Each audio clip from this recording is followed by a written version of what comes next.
Hello ladies and gentlemen, your friendly neighborhood Skybot here with a controller unboxing. The controller I have for you today is the Defender Wireless Gamepad by Retro Fighters. This pad is meant to be used with original PlayStation 1, 2, or 3 consoles. However, you can also use it with the PlayStation Classic and PC.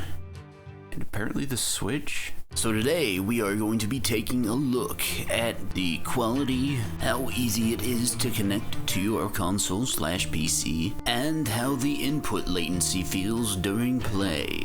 To start off, what comes in the box is one Defender controller, 2 tightly packed dongles, a USB cable for charging your controller, which I believe is USB-C, 1 quick start instruction manual, and a notification from Retro Fighters to charge this controller 2 hours before using it the first time. To start off, this controller has 19 buttons, most of which are included on your average PlayStation 2 controller, with the addition of clicky sticks, a turbo and clear button, a screenshot button, a punch auto button, which it looks like just toggles turbo, and a sync button. Obviously. The build quality of this controller feels pretty durable.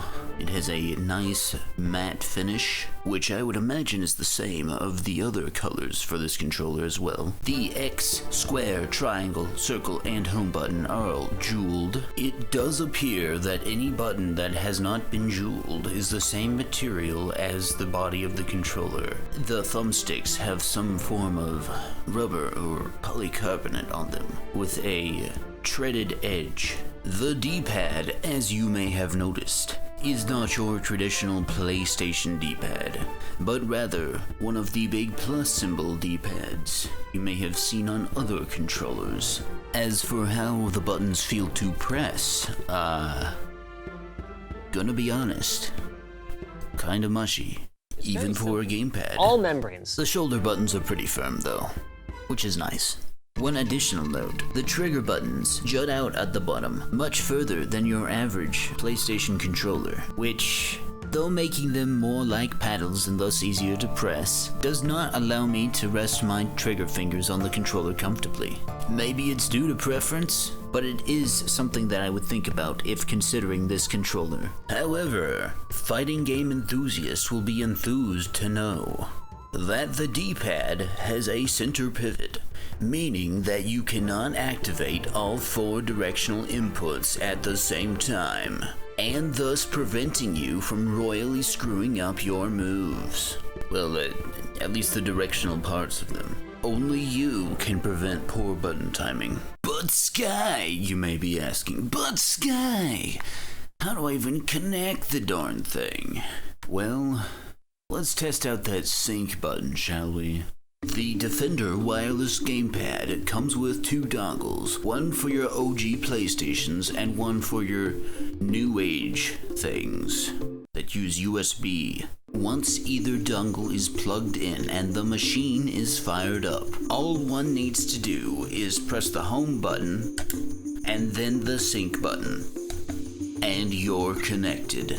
As far as I have experienced, this thing is so close to the definition of plug and play, it may as well be called that. The Quick Start Instruction Manual says that you may have multiple of these connected to the same console or PC at the same time, and it should be no issue. I do not have multiple of these because I am poor. Haha, poor! As far as input latency goes, just based off feel because I do not have the proper equipment to test input latency, this controller was far superior to that of any other third-party controller that I have personally handled myself. Likely just a few milliseconds different, but someone obviously knew what they were doing when they designed these Bluetooth devices. As far as Bluetooth responsive range goes, I was able to play my games from about 20 to 30 feet from the screen before my controller disconnected.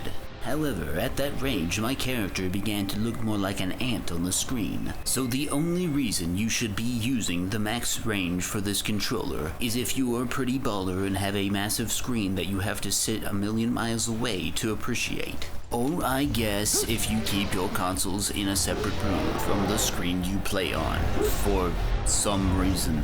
If no buttons on the controller are pressed within 5 minutes, it will turn off. Pressing the home button at any time after that point will turn the controller back on immediately, maintaining its sync and ready to go. So yeah, that's basically the feature set of the Defender wireless controller by Retro Fighters. Overall, it's a pretty banging controller. It works good, feels great, and is especially exceptional in the departments of user-friendliness and controller connectivity. If this gamepad piqued your fancy, this and many other quality controllers made for retro game consoles can be found on the Retro Fighters website. Link in the description below. Hashtag not sponsored.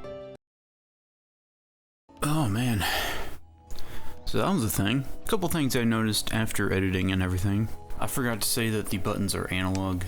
I'm sure you probably got that somewhere on the instruction manual.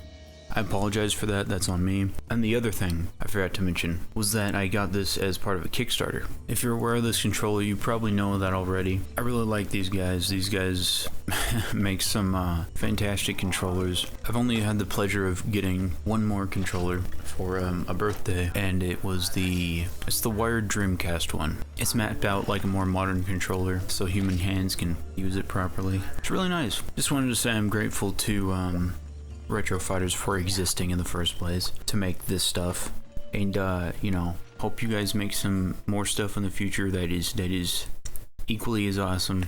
In any case, thank you guys so much for watching. I hope you like what you saw. If you did, go visit Retro Fighters website. They got a bunch of awesome stuff over there. I hope you all have a fantastic day-night cycle. Sayonara. I'm gonna go play some PlayStation games.